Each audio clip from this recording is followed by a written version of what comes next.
이 강연의 연사는 알렉스 캘리니코스 동지인데요. 지난 사흘 동안 많은 강연을 통해서 막시즘 참가자들에게 명쾌한 강연으로 깊은 인상과 또 수많은 영감을 주셨습니다. 알렉스 캘리니코스 동지는 영국 사회주의 노동자당 중앙위원장으로 활동 중이시고 뿐만 아니라 세계적인 마르크스주의 이론가 또 석학으로 우리에게 널리 알려져 있습니다. 칼막스의 혁명적 사상, 또 무너지는 환상, 반자본주의 선언 같은 수많은 그의 저서들이 국내에 번역되어 있기도 합니다.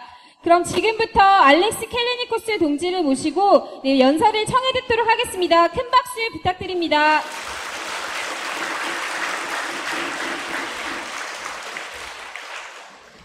Okay, so I've been asked to talk about the relevance of Marxism today. 예, 마르크스주의가 오늘날에 갖는 의미에 대해서 연설해 달라는 요청을 받았습니다. And what I want to do is to show its relevance in a number of different dimensions. 그래서 저는 그 마르크스주의가 오늘날의 의미를 갖는 여러 가지 측면들을 나눠서 살펴보겠습니다. The first is that Marxism involves a theory of the structural contradictions that are inherent in capitalism as an economic system. 첫 번째로 마르크스주의는 그 자본주의가 하나의 경제 체제로서 갖는 그 내재적 모순에 관한 이론입니다. And this is fundamental. The theory of capitalist crises that Marx first develops in Capital and that are developed by later Marxists provides a profound understanding of how capitalist economies behave. 그리고 이 점이 굉장히 근원적인 중요성을 갖는 것입니다. 마르크스가 자본론에서 처음 개발했던 그 자본주의 경제 위기 이론과 또 그것을 후대에 계승 발전시킨 그 후대 마르크스주의자들이 그 경제 위기 이론은 그 경제 위기를 우리가 이해할 수 있는 아주 중요한 그 틀을 제공합니다.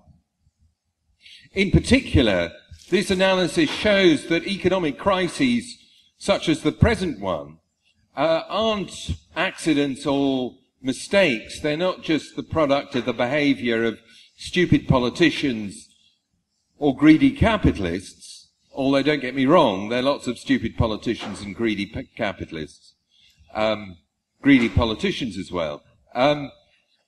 Rather, they arise from inherent flaws that define the very nature of capitalism. 그리고 이런 막스주의적 경제 분석은 오늘날에 우리가 보고 있는 경제 위기를 이해하는 데도 대단히 중요합니다. 왜냐하면은 그 분석에 따르면 경제 위기라는 것은 단지 어떤 그 멍청한 정치인들과 그 탐욕스러운 자본가들의 탐욕의 결과 또는 그 멍청한 정책의 결과로서 나타난 것이 아니라는 점을 보여주기 때문입니다.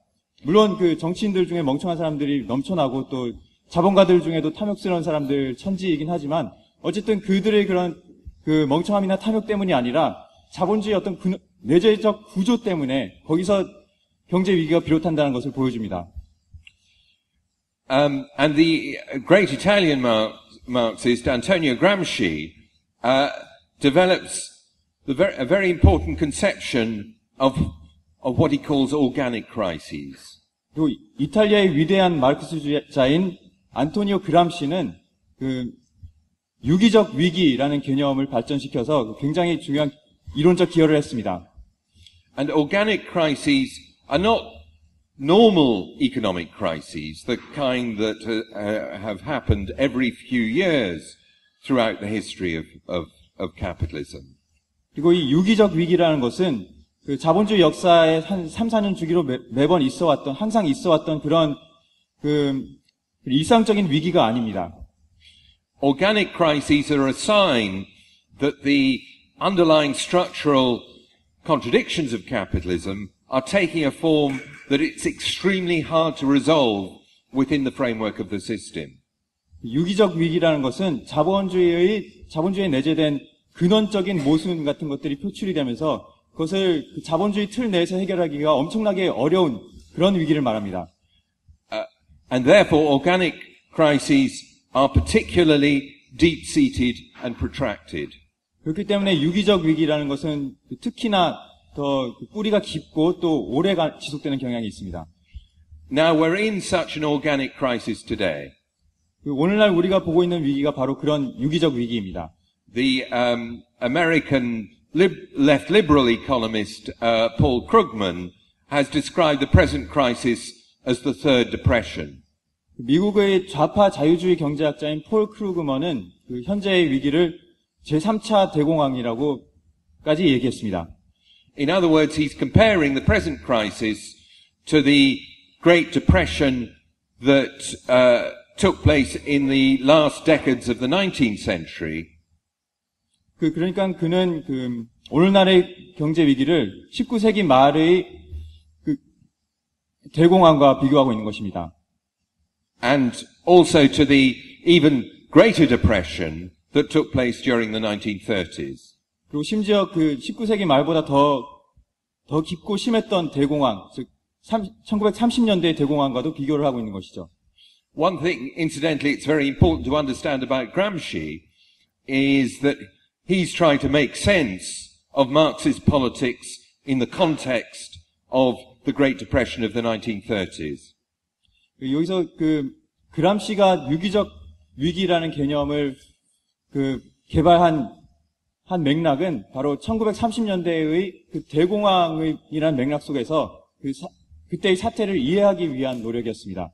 And that makes his thought of particular relevance to us today.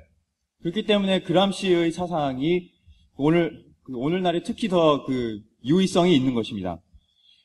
Now, just before I move on, one other thing to say about organic crises. 그리고 그 다음 주제로 넘어가기 전에 유기적 위기에 대해서 한 가지만 더 말씀드리자면, some people say the present crisis isn't over. Look at how fast China is growing, and to some extent in its wake, other East Asian capitalisms like South Korea are growing. 어떤 사람들은 이렇게 얘기를 합니다. 이번 위기가 사실은 끝났다. 중국이 얼마나 고성장을 하고 있는지를 보라. 그리고 또 중국이 자기가 성장하면서 동아시아의 다른 나라들, 예컨대 한국 경제 같은 데도 끌어올리고 있다라고 주장합니다. But economic crises, including organic crises, are always uneven. 하지만 유기적 위기를 포함한 경제 위기 일반은 항상 불균등합니다. In the 1930s, Japan and a number of other so-called peripheral economies were able to grow quite fast. 그래서 1930년대에도 일본을 포함한 몇몇 소위 주변부 국가들은 상당한 고성장을 누렸습니다. So the fact that one sector of capitalism seems to be relatively robust at the minute doesn't alter the fact that the two most important zones of advanced capitalism, Europe and North America, are still in the grips of the crisis. 그렇기 때문에 특정 지역 경제가 잘 나간다고 해서 여전히 자본주의 체제에서 가장 중요한 두 경제 구역인 북미와 유럽이 침체에 빠져 있다는 사실은 변함이 없는 것입니다.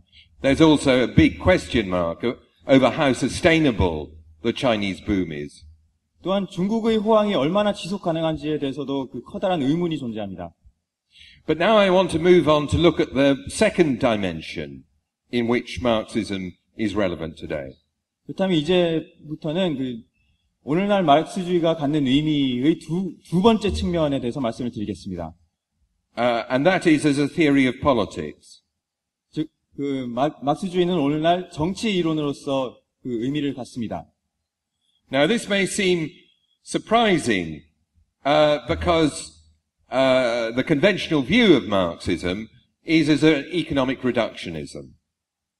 근데 이렇게 말씀드리면은 고개를 갸우뚱하시는 분들도 계실 수 있는데요. 왜냐하면은 종래에는 흔히 마르크스주의 이론이라는 것은 경제적 환원론이다, 이런 관점이 팽배했기 때문입니다.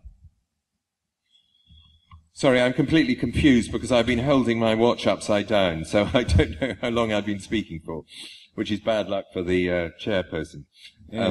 제가 시계를 거꾸로 들고 있어가지고 제 시간 계산을 완전히 잘못했는데 그 사회자께는 죄송하다는 말씀드리겠습니다. Sorry about that. And so people will say, okay, Marxism provides us with an understanding of capitalist crises, but it has nothing to say about politics. 그래서 어떤 사람들은 좋다, 막스주의가 경제 이론으로서는 상당히 쓸모가 있는 게 사실이지만 그렇다 해도 정치에 대해서는 막스주의가 아무런 것도 말해주는 바가 없다라고 얘기하기도 합니다. This is quite wrong, however. 근데 이거는 실제로는 매우 잘못된 생각입니다. Politics is absolutely central to the Marxist tradition. 왜냐하면은 그 막스주의 전통에서 정치는 그 핵심적이라고 할 만큼 엄청나게 중요하기 때문입니다. If we look at the greatest Marxists, Marx himself, Lenin, Trotsky, Gramsci, they're constantly struggling to develop an analysis of and intervene in the central political questions of their day. 그래서 그 가장 위대한 막스주의자들을 보자면은 예컨대 막스 자신이나 레닌, 트로츠키, 그람시 같은 사람들을 보면은 이 사람들은 항상 그 자기 당대 자신들이 직면했던 가장 중요한 정치 문제에 대한 분석과 그에 대한 그 개입을 위해서 분석을 행했던 것입니다. Marx draws a famous distinction between base and superstructure. 막스는 그 토대와 상부 구조라는 아주 유명한 구분을 했습니다. The base is the economy, the foundation on which the superstructure of politics, law and so on arises. 그 여기서 토대라는 것은 그 한 사회의 기초가 되는 경제를 말하는 것이고요. 그 상부 구조라는 것은 그 경제를 기초로 나타나는 그 정치, 법률 등등의 현상들을 말합니다. And people say this shows that Marx thought that what happens in the superstructure is unimportant.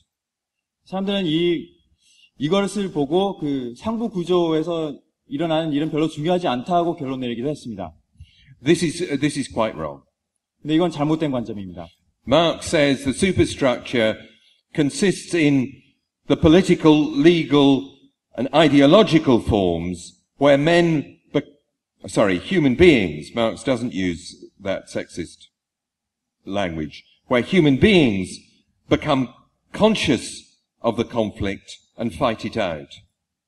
왜냐하면 마르크스 자신이 말했듯이 그 상부 구조라는 것은 바로 사람들이 그 계급 갈등에 눈을 뜨고 그것을 의식하게 되면서 계급 투쟁을 벌이는 정치적, 법률적, 이데올로기적 장이라고 했기 때문입니다. In other words, the structural contradictions that create crises develop within production, but the resolution of those contradictions takes place crucially at the level of politics. 그래서 비록 어떤 계급 갈등으로 이어지는 그런 경제 위기 자체는 토대에서 일어나지만 그것을 불러들인 모순이 어떻게 해결되느냐는 결국 상부 구조에서의 투쟁에서 결정되는 것입니다. Gramsci says the same thing in slightly different words. 그람시도 이와 비슷한 얘기를 약간 말만 달리해가지고 설명을 합니다. He says that an organic crisis creates the political terrain on which different social forces struggle to impose their solution to the crisis. 그래서 그람시는 유기적 위기는 서로 다른 사회 세력들이 그 위기를 초래한 위기에 대한 자기 나름의 해결책을 서로 경쟁적으로 관철시키려 하는 정치적 투쟁의 장을 연다라고 얘기했습니다. And there's absolutely nothing inevitable about which social force will actually master the crisis. 근데 이 과정에서 결국 어떤 사회 세력이 그 위기에 대한 해결책을 관철시키게 되느냐에는 어떠한 내재적 필연성도 없습니다. In Gramsci's own case, it was the fascists who won and who sent him to prison. 그람시가 살았던 이탈리아의 경우에는 결국에는 파시스트들이 거기서 승리해가지고 그람시 자신도 옥고를 치러야 했습니다. And where we are at the present is precisely the struggle between different social forces about how to master the economic crisis. 그리고 오늘날 우리가 경험하고 있는 것도 바로 이 경제 위기에 대한 해결책을 둘러싼 여러 사회 세력들 간의 갈등입니다. So we have a ruling class offensive which is most advanced in Europe, but we see developing in other parts of the world, for example, the United States as well. 그래서 한편에서는 지배계급의 공세가 있습니다. 노동계급에 맞선 공세가 있는데 이것이 유럽에서는 현재로서는 가장 앞서가 있지만 또 미국에서도 진행되고 있습니다. And this offensive essentially consists in trying to use a further dose of neoliberalism in order to stabilize the system. 그리고 이때 이 지배계급의 공세에는 본질적으로 체제를 안정하기 위해서 이미 썼던 것보다 더 많은 신자유주의적 약을 투약하는 것입니다. This is crazy because it was neoliberalism that helped to produce the crisis in the first place, but it's nevertheless what's happening. 물론 이것은 미친 짓입니다. 왜냐하면 애초에 위기의 발생에 일조했던 것이 바로 신자유주의이기도 했기 때문이죠. 근데 그럼에도 불구하고 그들은 막무가내로 이렇게 밀어붙이고 있습니다. And most importantly, this offensive is meeting different forms of resistance. 근데 가장 중요한 것은 바로 지배계급의 이러한 공세가 이런저런 형태의 저항에 맞닥뜨리고 있다는 것입니다. The struggles against austerity in Europe, the Arab revolutions, and other phenomena as well. 긴축에 맞선 유럽 노동자 학생들의 투쟁이라던가 또 아랍 혁명이라던가 기타 그 밖에 여러 저항들이 있습니다. This takes me to the third dimension of Marxism's relevance. 이 대목에서 마르크스주의가 오늘날 갖는 세 번째 의미를 살펴볼 필요가 있습니다. And this is as a theory of class struggle. 즉 그것은 마르크스주의가 계급 투쟁의 이론으로서 갖는 의미입니다. For Marxists, the class antagonism between capital and wage labor fundamentally structures contemporary societies. 마르크스주의자들이 보기에는 오늘날의 사회를 기본적으로 짓는 요인은 근원적인 요인은 바로 노동과 자본 간의 계급 투쟁입니다. The exploitation of wage labor is, Marx says, the way in which surplus labor is pumped out of the direct producers in capitalism. 임금 노동에 대한 착취야말로 마르크스의 표현대로라면은 현대 자본주의 사회에서 직접 생산자로부터 잉여 가치가 추출되는 방식입니다. But this antagonism isn't always visible.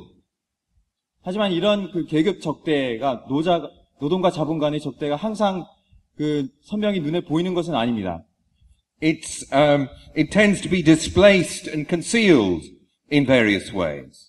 이런 계급 투쟁이 보통은 여러 방식으로 은폐되거나 또는 전이되어 있습니다. And sometimes, ironically, it can be the capitalists who are clearest about the existence of this antagonism.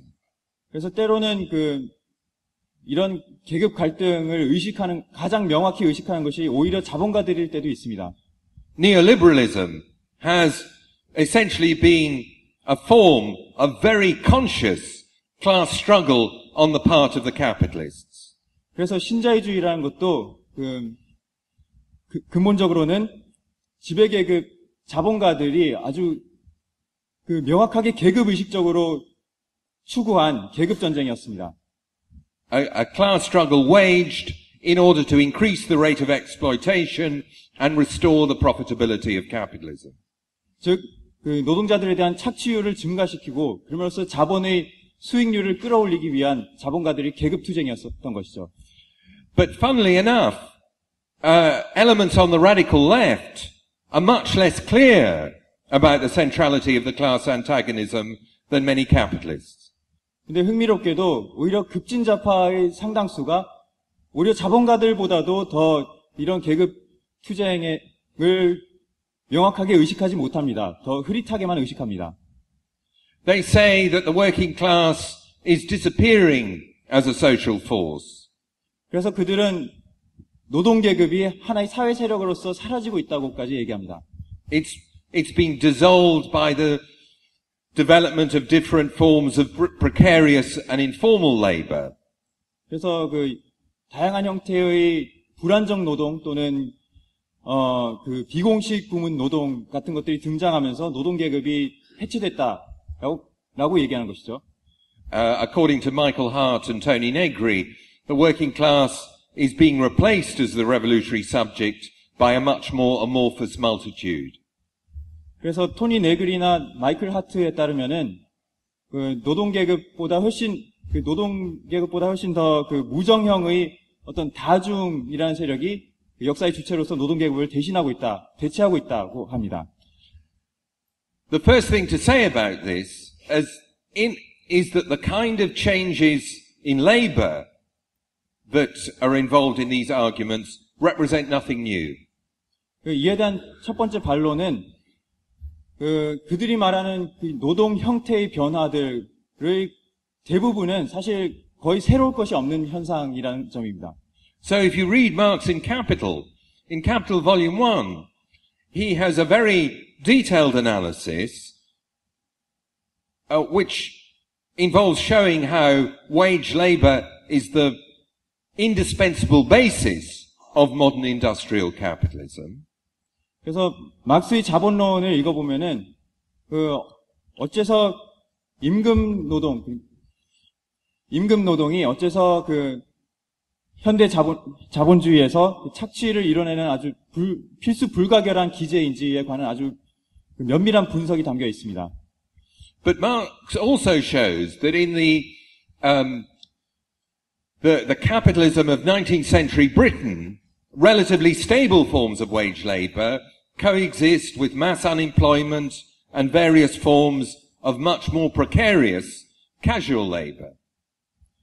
근데 그것뿐만 아니라 막스가 분석한 내용을 보면은 19세기 영국에서 단지 어떤 안정적인 임금 노동, 고용된 노동만 있는 것이 아니라 대량 실업도 나란히 공존하고 있고 또 그와 더불어 여러 가지 형태의 비공식 노동들, 훨씬 더 불안정한 노동 형태들도 공존한다는 것을 이미 막스가 분석하고 있었습니다. And in a certain sense, the capitalism of the 21st century, in these respects, resembles and represents a return to the capitalism of the 19th century. 그래서 어떤 점에서는 21세기의 자본주의조차도 어떻게 보면 19세기 자본주의로 회귀한 측면이 있는 것이 사실입니다. But if we look at what happened in the 19th century, the coexistence of stable wage labor and casual labor didn't prevent the development of very militant workers' movements. 근데 19세기에는 비록 이처럼 안정적인 노동과 불안정 노동이 공존했음에도 불구하고 아주 전투적인 노동 운동이 등장했었습니다. And often the development of these labor movements involved organizing casual workers and transforming their condition into that of relatively stable wage laborers. 그리고 이 19세기 당시 노동 운동이 성취한 것 중 하나도 바로 불안정 비공식 부문의 노동자들을 조직해가지고 그들이 안정적인 부문의 노동자들과 비슷한 조건을 얻을 수 있도록 하는 것이었습니다. We can see this, for example, with the organization of dock workers in Britain, the classic casual workers of the 19th century, the classic militant trade unionists of the 20th century. 그리고 이런 사례를 바로 영국의 항만 노동자들 사례에서도 볼 수가 있습니다. 항만 노동자들은 아주 고전적인 불안정 노동자이기도 하면서 또 고전적인 전투적 노동 운동의 주체들이기도 했습니다. Now, it's sometimes argued by people who hold the ideas that I'm criticizing that there's a conflict of interest between established workers and workers in precarious and informal jobs. 근데 제가 비판하는 분들은 때로 이렇게 주장하기도 합니다. 그러니까는 안정적인 직장을 가진 노동자들과 불안정한 직장을 가진 노동자들 사이에는 이해관계 충돌이 있다.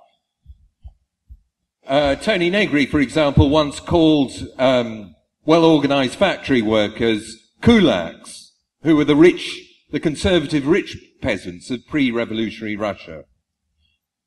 토니 네그리는 예컨대 잘 조직된 공장 노동자들을 쿨락이라고 부르기도 했습니다. 쿨락은 러시아 혁명 이전에 상대적으로 부유한 농촌 분홍들을 가리키는 말이었습니다. Now, this is a completely ridiculous argument. 근데 이거는 전혀 웃기지도 않는 얘기입니다. Because it implies that workers who are well organized and well paid have an interest in other workers being low paid and unorganized. 왜냐면은 이 말이 이런 주장이 갖는 함의는 잘 조직되어 있고 고임금을 받는 노동자들은 다른 노동자들이 더 저임금을 받고 더 고용 안정을 보장받지 못하는 것에 이해관계를 갖고 있다. 그것이 그들에게 이익이다라는 그 함의를 담고 있기 때문입니다. But in fact, the more workers that they are who are casual, on temporary contracts, informal, unorganized, the easier it is for the bosses to force down the wages and the conditions of the well-organized workers. 하지만 진실은 그와 정반대입니다. 오히려 고용 계약도 불안정하고 더 임금도 적게 받고 노동 조건도 취약한 이런 노동자들이 많으면 많을수록 상대적으로 더 좋은 조건에 있는 노동자들을 사장들이 공격하기가 더 쉬워지는 것입니다. And in fact, the bosses understand this very well. 그리고 사장들 자신이 바로 이 점을 잘 이해합니다. When they talk about flexible labor markets, what they're talking about is trying to turn all workers into informal and precarious workers. 그래서 저들이 노동시장 유연화를 얘기할 때는 사실상 모든 노동자들을 불안정 노동자들로 만들겠다는 얘기입니다. Uplifting the whole of the working class, organizing every possible worker, winning stable wages and working conditions for every worker is in the interest of the whole working class, including the organized workers themselves. 그래서 노동자들 모두의 조건을 개선시키는 것, 모든 노동자들에게 안정적인 고용 조건과 근로 조건과 또 고임금을 쟁취해내는 것은 그것은 결국 고임금을 받는 노동자들, 안정적인 부문에 종사하는 노동자들에게도 이익인 것입니다. But it's also very important to understand precisely why wage laborers are so important in the struggle against capitalism. 근데 다른 한편으로 어째서 임금 노동자들이 자본주의에 맞선 투쟁에서 그토록 중요한 위치를 차지하는지를 이해하는 것이 중요합니다. Workers are exploited, and that sounds bad. 노동계급은 착취당합니다. 근데 이렇게만 말하면 노동자들이 굉장히 불쌍해 보이죠. And it is bad, but nevertheless there's one thing worse than being exploited, and that's not being exploited.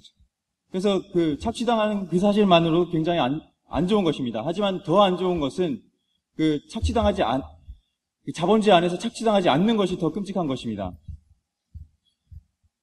Because being exploited means that you create profits for the capitalists. 왜냐하면 착취당하는 사람들은 자본가들을 위해 이윤을 생산해내는데요. And that makes the capitalists dependent on you. 그렇게 되면은 자본가들이 착취당하는 사람에게 의존하게 된다는 뜻이기 때문입니다. That gives you power when you workers act as a collective over the capitalist. 그리고 그 때문에 자본가들이 노동자에 의존할 수밖에 없기 때문에 노동자들은 자본가와 맞서 싸울 때 힘을 가질 수가 있습니다. Whereas if you're outside the relationship of exploitation, if you are unemployed or in some kind of cooperative or something like that, in the informal sector, you may suffer very much, but you have much less power than workers who are exploited.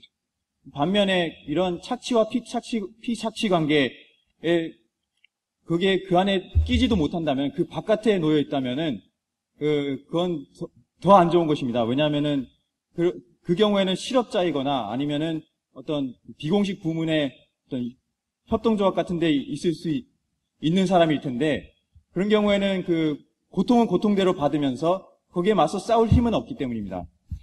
Of course, there are often situations where workers don't collectively use the power that they have potentially. 물론 그 노동자들이 자신들이 가진 그 집단적인 힘을 사용하지 않는 경우도 많습니다.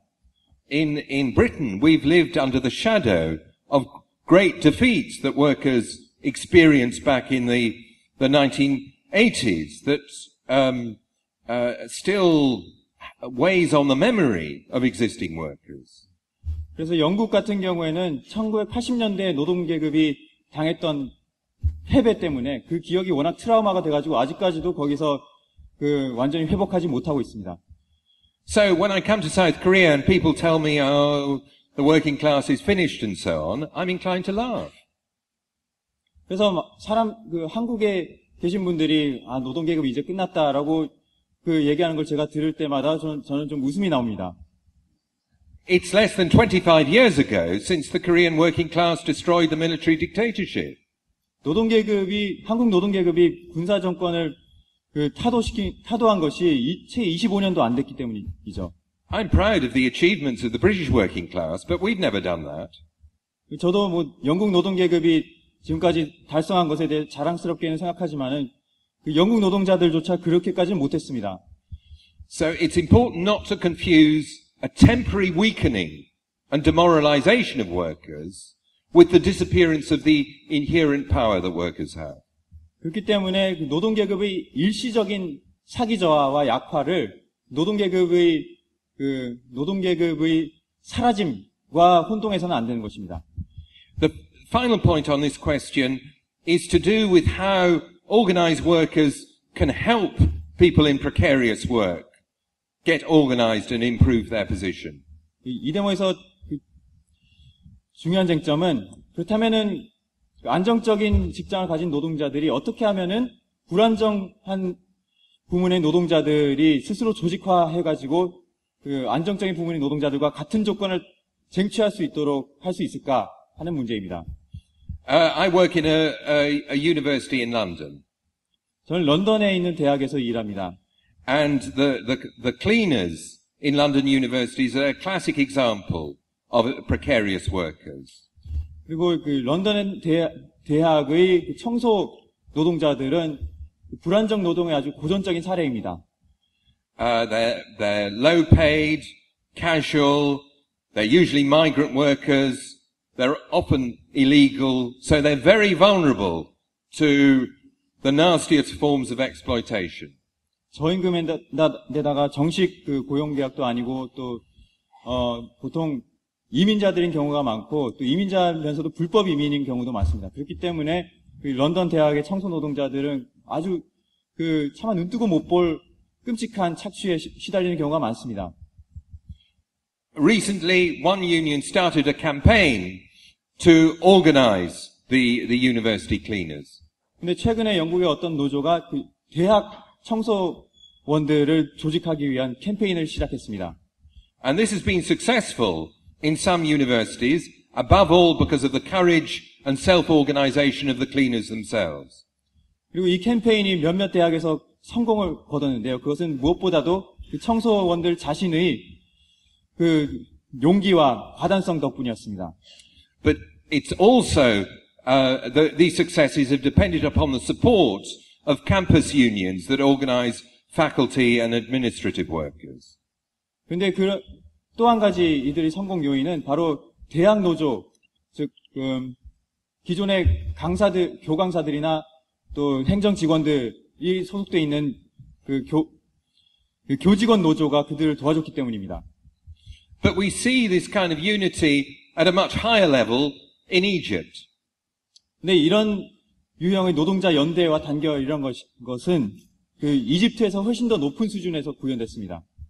Egypt has appallingly high levels of unemployment. 이집트에는 끔찍할 정도로 실업률이 높습니다. It also has very large numbers of people in the so-called informal sector. 그리고 소위 말하는 비공식 부문에 그 엄청난 수의 사람들이 종사하고 있습니다. If you walk around even the relatively prosperous areas of central Cairo, you see all over the place guys just sitting. 그리고 카이로 시내 비교적 번화가를 걸어가 보더라도 곳곳에 그냥 사람들이 그냥 길거리에 앉아 있는 것을 볼 수가 있습니다. Because being in the informal sector often means just hanging around in the hope that someone will give you a bit of petty work. 왜냐하면 비공식 부문이라는 것 자체가 대부분은 그냥 여기저기 빈둥거리면서 누군가가 조그만 일이라도 던져주기를 기다리는 그 희망만을 가지고 부질없이 기다리는 일이 대부분이기 때문입니다. But in the revolution, we saw the coming together of the strong, organized workers who have been at the heart of the strike movement of the past few years. 근데 이집트 혁명 과정에서는 바로 이런 사람들과 이집트 혁명의 핵심 주도 세력이었던 조직된 노동자들 사이에 연대가 일어났습니다. With the vast layers of urban poor who aren't integrated into the labour market the way these well-organized workers are. 이런 조직된 노동자들과는 달리 전혀 노동시장에 제대로 편입되어 있지 못한 엄청난 수의 도시 빈민들과의 연대와 단결이 이루어졌습니다. I would say that the Egyptian revolution, where the informal sector is an infinitely bigger phenomenon than it is, say, in South Korea or Britain, is a refutation of the idea that there's a conflict between organized workers and the informal workers.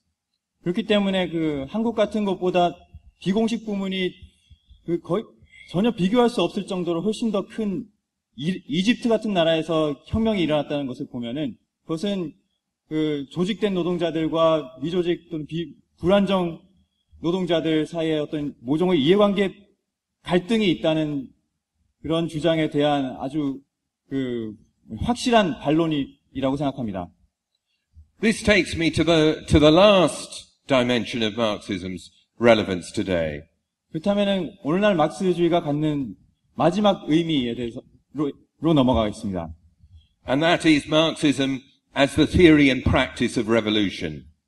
즉 혁명의 이론과 실천으로서의 막스주의입니다. Marx said that socialism is the self-emancipation of the working class.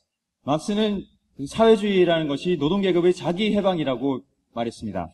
In other words, socialism is something that the workers have to make for themselves. 달리 말하면은 사회주의라는 것은 노동계급이 자기 자신을 위해서 스스로 일궈내야 한다는 것이죠.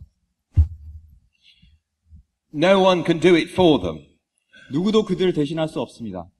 But this doesn't mean that revolutions are simply spontaneous. 그러나 그렇다고 해서 혁명이 단지 자발적으로만 저절로 일어난다는 얘기는 아닙니다.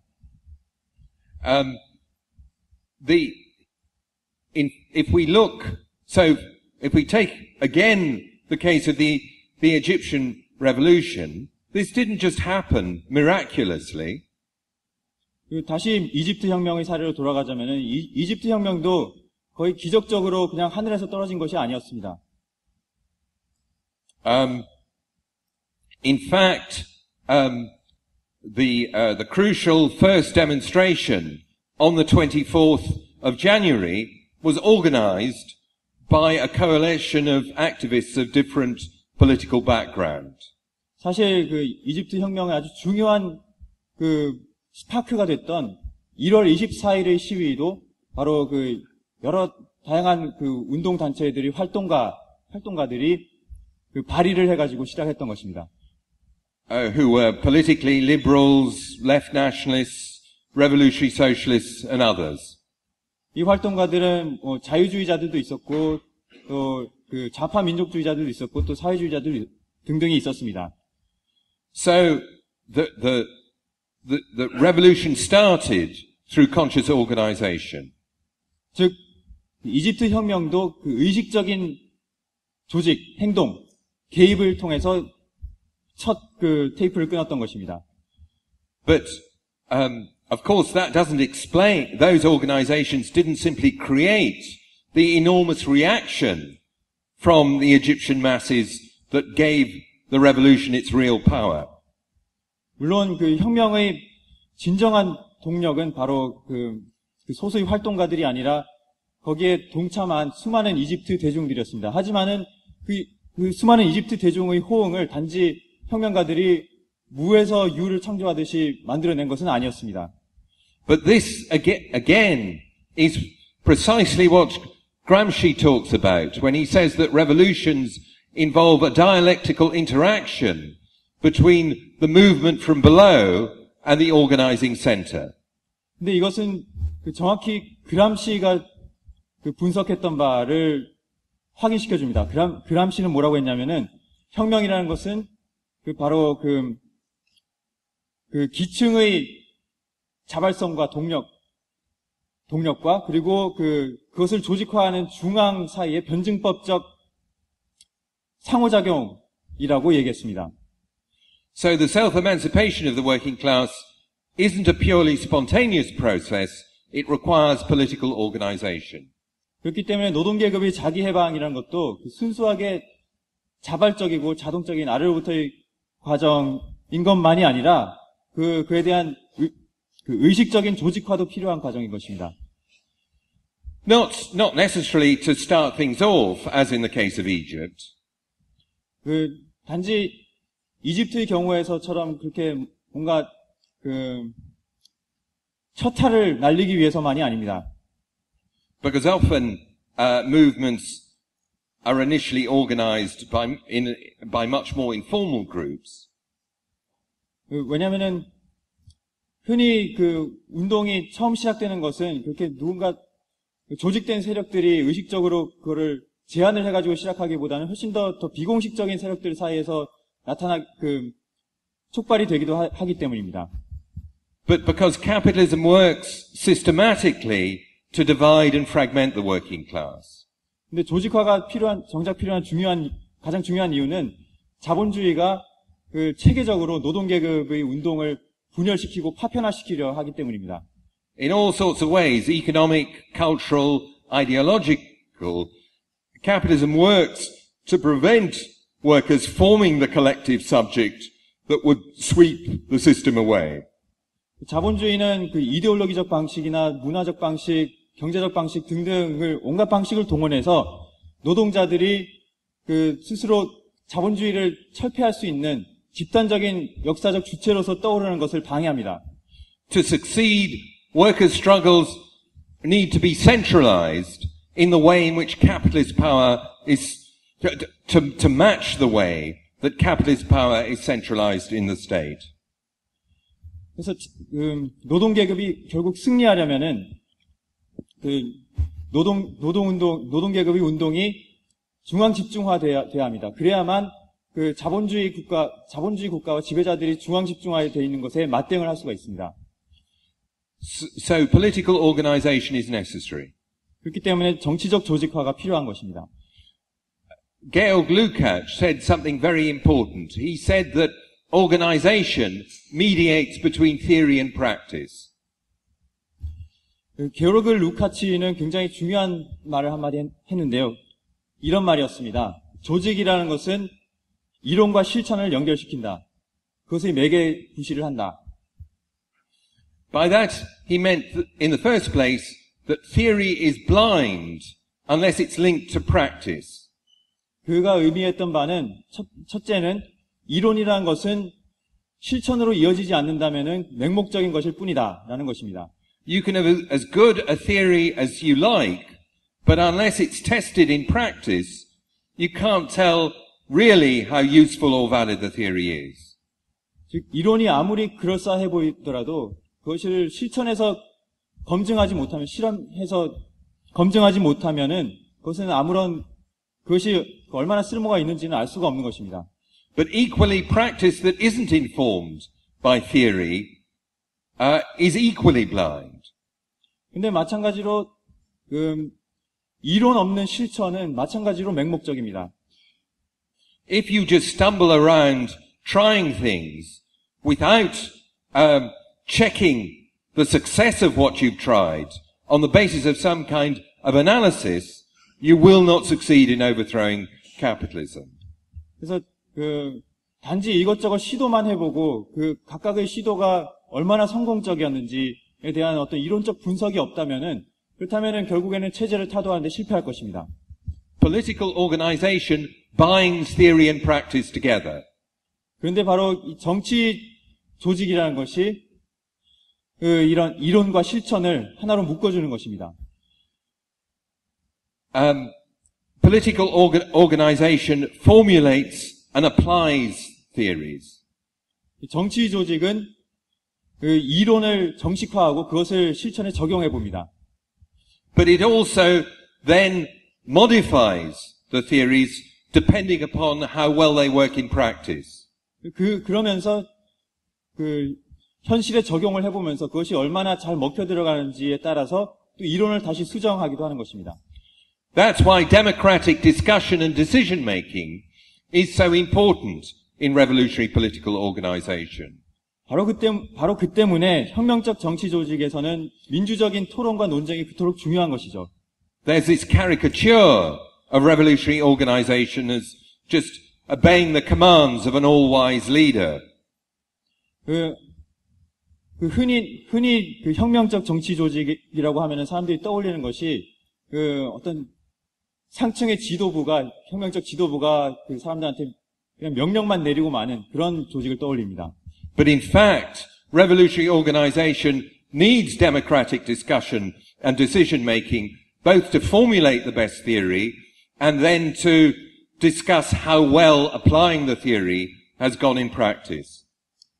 하지만 진실은 그 반대입니다. 혁명적 조직에서야말로 이론을 정식화하기 위해서도 그리고 그것이 현실에서 얼마나 잘 적용이 되는지를 제대로 평가하기 위해서도 민주적 토론과 논쟁이 대단히 중요합니다. Now, people sometimes say, if I join an organization, that means I won't be an individual anymore. 때때로 사람들은 내가 조직에 가입하면 난 더 이상 개인으로서 살 수 없을 거야 라는 생각을 하기도 합니다. Now, let me assure you, in my experience, revolutionary politics includes some of the most eccentric people I've met in my life. 그래서 개별성을 상실하지 않을까 하는 두려움이 있는데, 제가 장담하건대, 제가 만나본 사람들 중에 가장 괴짜들, 또는 독특한 사람들이 혁명적 조직에 가장 많았습니다. So there's absolutely no evidence on my experience that revolutionary organization somehow suppresses individuality. 그래서 적어도 제 경험에 비춰볼 때는 혁명적 조직이라는 것이 개인의 개성 같은 것을 억누른다는 증거는 전혀 없습니다. In fact, being part of a collective doesn't destroy individuals. 오히려 어떤 집단에 소속되어 있는 것은 개인성 또는 개성을 억누르는 것이 아니라 being part of a collective organization can make individuals stronger. 오히려 개인들의 역량을 강화시킵니다.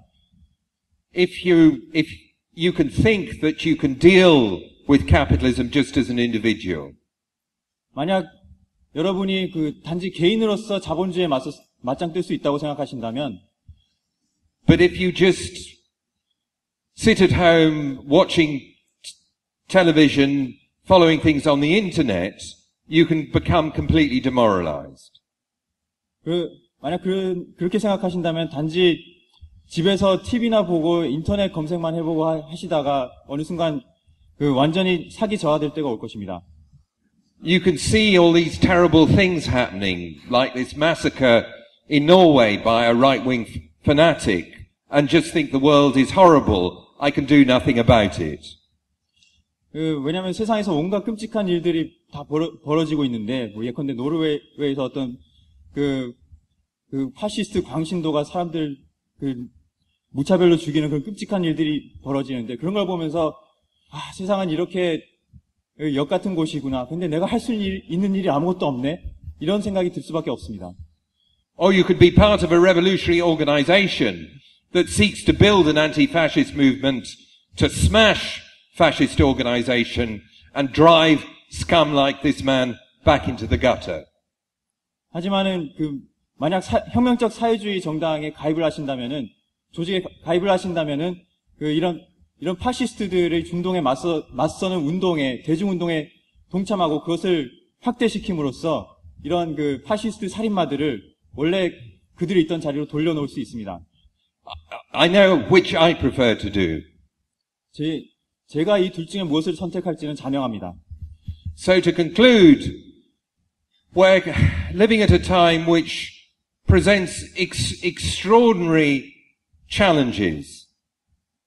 그래서 결론 짓자면은 오늘날 우리는 엄청난 난관들이 직면한 세상에서 살아가고 있습니다.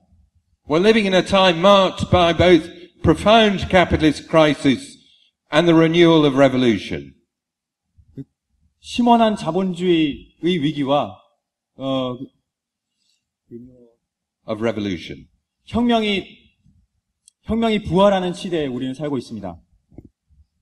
And the question is, where do you want to be in this historical moment? 근데 여러분이 던져봐야 할 질문은 이런 역사적 시기에 여러분은 어느 장소에 계시고 싶으신가입니다. Do you simply want to be observing the way the world is going by?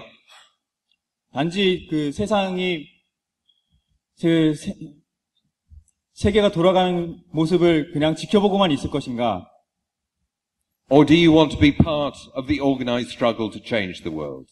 아니면 이 세계를 바꾸기 위한 조직화된 투쟁에 동참할 것인가? If you take the second alternative, then Marxist theory and Marxist organization are indispensable. 만약 여러분이 후자를 선택하신다면 막스주의 이론과 막스주의적 실천은 필수적입니다. Thanks very much. 감사합니다.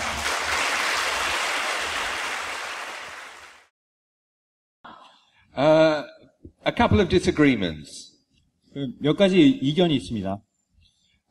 If I understood him correctly, I didn't agree with the guy who is in favor of free trade. 제가 제대로 이해했는지 모르겠지만 아무튼 저는 자유무역을 찬성하는 것에 대해서는 동의할 수가 없습니다. And it's true that Marx in the 1840s argued in favor of free trade. 막스의 자유무역 찬성을 그런 식으로 해석하는 것에 대해서는 동의할 수가 없는 것입니다. 1840년대에 막스가 그렇게 얘기한 적이 있는 것은 사실입니다. But this just underlines the importance of not having a religious attitude towards people like Marx. 근데 막스가 이런 말을 했다는 사실이야말로 막스의 한마디 한마디를 다 그렇게 종교적 교리처럼 떠받들어서는 안 되는 이유를 보여주는 것입니다. Free trade agreements today are a lever whereby the strongest sections of the capitalist system seek to break open economies in order to exploit the populations of those economies more effectively. 오늘날의 자유무역이라는 것은 바로 강대국들이 더 약소국들의 경제를 개방시킴으로써 그 나라 노동자들을 더 효과적으로 착취하기 위한 하나의 수단일 뿐입니다. Part of the ideology of neoliberalism is that free trade brings prosperity. 신자유주의 이데올로기 중의 하나도 바로 자유무역이 세상을 더 부유하게 해준다는 것입니다. But in fact, if you look at the period since trade was liberalized from the 1980s onwards, growth rates have been much slower than they were before. 하지만은 1980년대 이후로 신자유주의가 본격적으로 진행된 뒤의 시기를 보면은 오히려 그 이전보다 세계 경제의 성장률이 더 낮았습니다. I also don't agree that that WikiLeaks started off the revolution in Tunisia. 저는 또한 위키릭스가 튀니지 혁명을 촉발했다는 주장에도 동의할 수가 없습니다. The Tunisian revolution started when a guy called Mohamed Bouazizi in a small provincial town burnt himself to death because the police had confiscated his stall.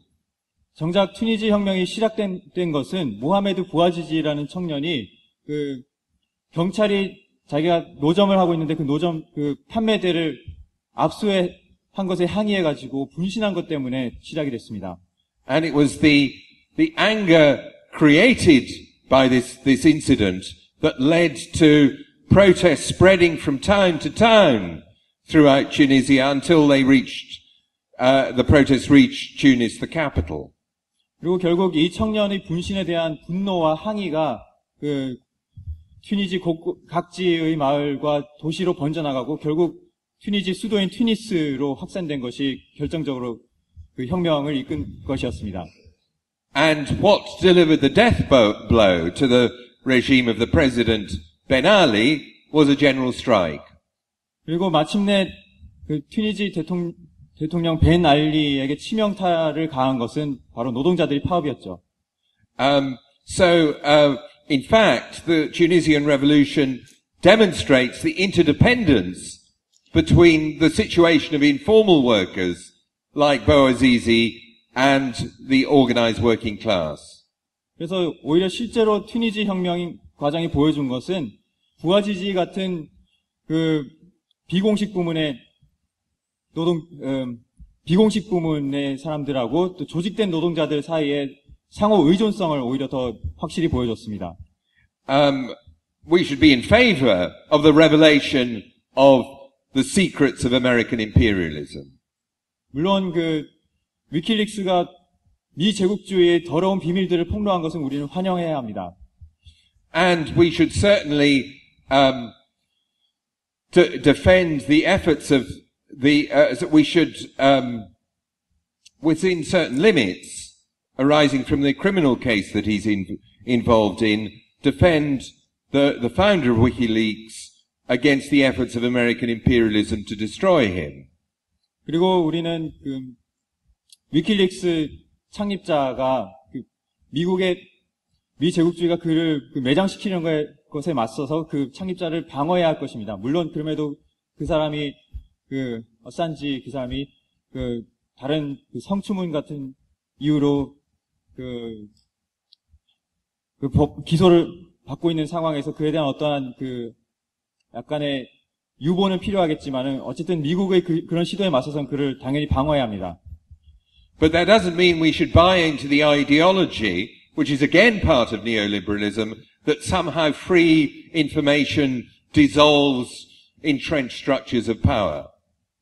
그러나 그렇다고 해서 우리가 또한 그 신자유주의 또 다른 신화이기도 한 그 어떤 자유로운 정보 흐름이 어떤 그 뿌리 깊이 박힌 권력들을 해체시킬 수 있다는 그런 신자유주의 또 다른 신화를 지지하는 데까지 나아가서는 안 됩니다. There is no substitute for mass struggle and organization. 대중 투쟁과 조직화 이것을 대신할 수 있는 것은 없습니다. I want to correct a misunderstanding. 그리고 다른 한 가지 오해에 대해서 그 해명을 드리겠습니다. Unfortunately, there has not been a general strike in Britain. 불행히도 영국에서는 총파업이 없었습니다. There was a big strike of about 800,000 public sector workers organized by several unions at the end of June. 영국에서 6월 말에 일어났던 것은 총파업이라기보다는 공공부문 노동자 한 80만 명 정도를 여러 노조들이 이끌어서 하루 파업을 했던 것입니다.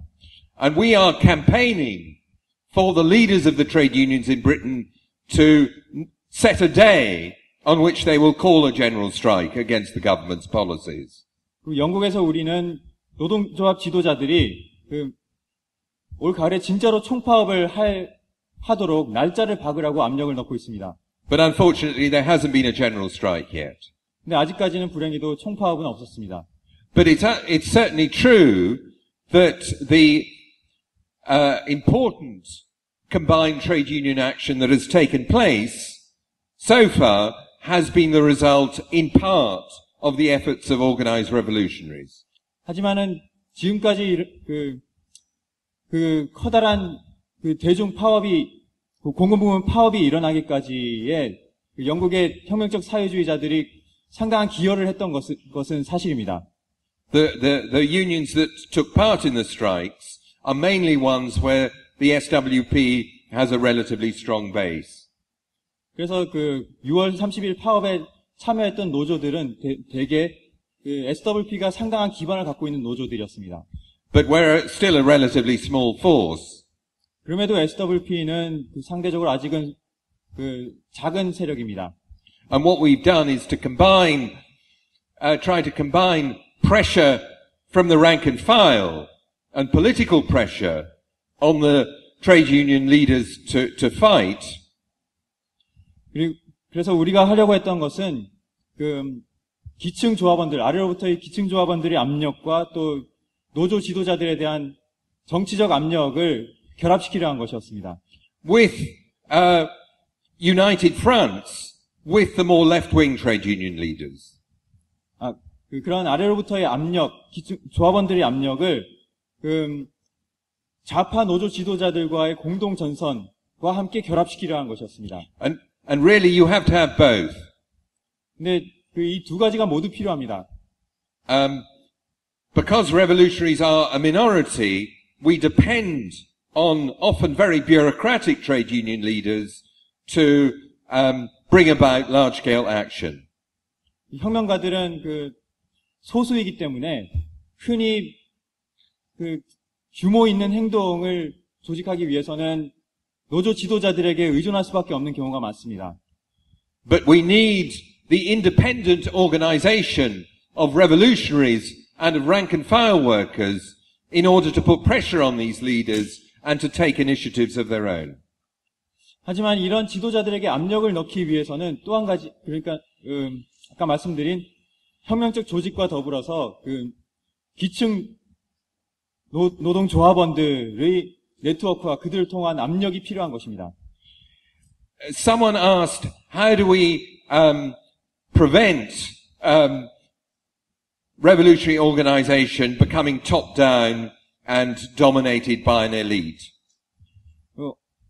어떤 분은 혁명적 조직이 결국 그 상명하다식 구조로 변질되지 않으려면 어떻게 하느냐고 질문하셨습니다. And the honest answer is that there's absolutely no guarantee that this kind of thing won't happen. 근데 이에 대해서 정직한 답변을 하자면은 혁명 조직이 그렇게 되지 않는다는 보장은 전혀 없다는 것입니다. It's a constant struggle to build a revolutionary organization that is both centralized and democratic. 중앙 집중적이면서도 동시에 민주적인 혁명 조직을 만드는 것은 끊임없이 노력해야 되는 과정입니다. We had a crisis in the SWP a few years ago because our leadership had become too cut off from the rest of the party.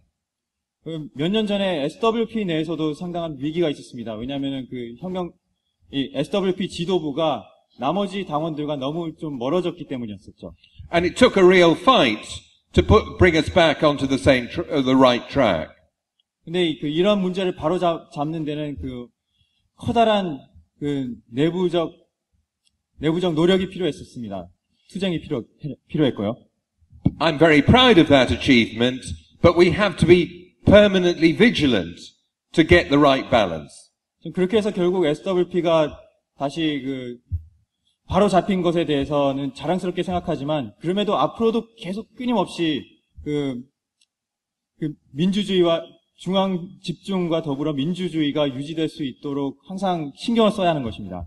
This brings me to my final point to do with strategy and tactics. 이와 관련해서 제가 마지막으로 드릴 말씀은 전략과 전술에 관한 것입니다. Tactics are the particular methods we use at a particular point in the struggle.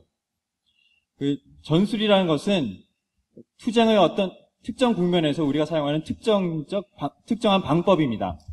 Strategy is the whole interconnected system of tactics that takes us towards the struggle for political power. 반면에 전략이라는 것은 정치 권력을 장악하기 위한 투쟁으로 우리를 나아가게 해주는 일련의 모든 전술들의 체계를 말하는 것입니다. And Il-bung is absolutely right that you can't learn from a book What are the right tactics to use in a particular situation? 그리고 어떤 상황에서 어떤 전략 전술이 적절한지를 결코 책을 통해서는 배울 수 없다는 최일봉 동지의 지적은 100번 옳습니다. Over the past few years, the SWP has had to engage in a number of complicated tactical turns. 지난 몇 년 동안 SWP는 여러 차례 복잡한 전술적 전환을 했어야 했습니다. We had to turn towards the new anti-capitalist movement at the beginning of the 21st century. 21세기 초에는 새로 등장한 반자본주의 운동으로 선회를 해야 했었습니다.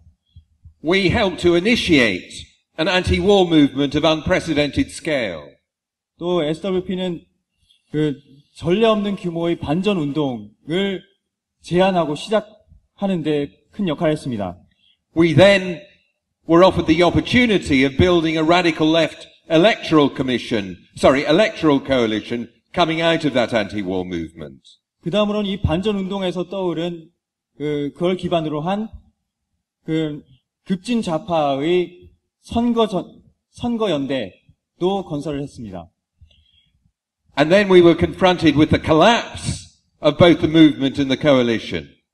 근데 그 이후에 반전 운동도 가라앉고 그리고 선거연합조차도 붕괴하는 사태를 맞이했습니다. And we had to turn ourselves to resist the effects of the global economic crisis. 그 상황에서 우리는 경제 위기에 맞서 싸우는 투쟁으로 방향을 전환해야 했었습니다. How could we decide what to do in this very complicated and evolving situation?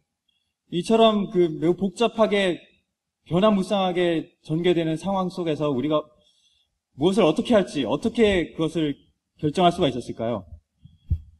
We couldn't ask Lenin or Trotsky or even Tony Cliff. 우리는 레닌이나 트로츠키에게 자문을 구할 수도 없었고, 심지어 토니 클리프도 고인이 됐기 때문에 그의 그에게 물어볼 수도 없었습니다. They were all dead, and their writings didn't cover exactly the kind of situations we find ourselves in. 그 사람들이 생전에 썼던 텍스트, 문헌들은 오늘날 우리가 맞이하고 있는 상황에 정확히 들어맞는 것은 아니었습니다. We had to work it out for ourselves. 그렇기 때문에 우리 스스로 생각해야 했던 것이죠. And often we made mistakes. 그 과정에서 흔히 실수를 저질렀습니다. A living revolutionary organization will always make mistakes because it's intervening in the struggle. 살아 움직이는 혁명 조직은 항상 실수를 할 수밖에 없습니다. 왜냐하면 항상 현실의 투쟁에 개입을 할 것이기 때문이죠. Only sects don't make mistakes. 오로지 종파들만이 실수를 하지 않습니다. Because they never try anything new. 왜냐하면 전혀 새로운 것을 시도하지 않기 때문입니다. And to respond to the challenges of revolutionary strategy and tactics requires a creative effort by the whole organization. 그리고 그때 올바른 전략과 전술을 채택하고 적용하려면은 조직 전체의 집단적인 노력이 필요합니다. Tony Cliff used to quote Lenin saying, "There's no rank and file in a revolutionary party. Everyone is a leader." 토니 클리프는 이렇게 말하곤 했습니다. 혁명 조직 안에서는 기층이라는 것이 없다. 아래 부분이라는 것이 없다. 모든 조직원들이 다 지도자들이다. To be honest, I've never found the source of that quotation. I suspect Cliff may have made it up. 클리프는 이것을 다른 어떤 출처에서 인용을 했다고 주장했는데, 근데 제 생각에는 토니 클리프가 그걸 만들어낸 말인 것 같습니다. 레닌 말이라고 그러는데. Never mind. It's a good saying anyway. 근데 출처가 어떻든 좋은 말인 건 사실입니다. In other words, everyone in a revolutionary organization can lead in the struggle. 달리 말하면은 혁명 조직의 모든 구성원들은 투쟁에서 지도자가 될 수가 있습니다. And everyone in a revolutionary organization can contribute to the process through which the organization seeks to steer through a rapidly changing situation. 그리고 혁명 조직의 모든 멤버들은 그 조직이 아주 급변하고 복잡하게 꺾이는 정세 속에서 그 조직이 어떤 전략과 전술을 취해야 하는지에 관한 결정을 하는데 기여를 할 수가 있습니다. And what an exciting time to become a revolutionary.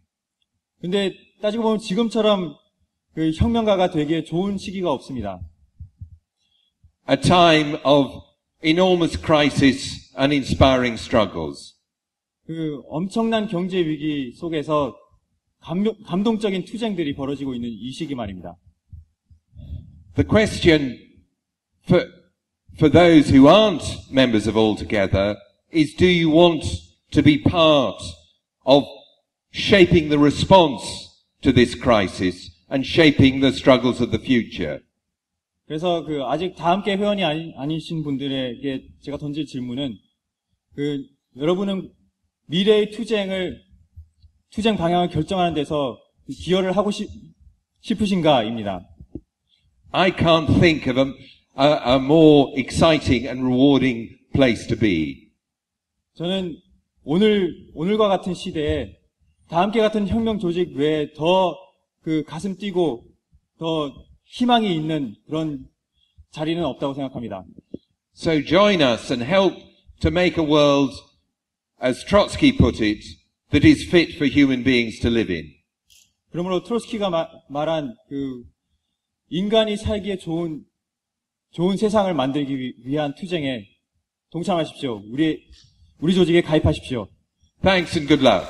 감사합니다.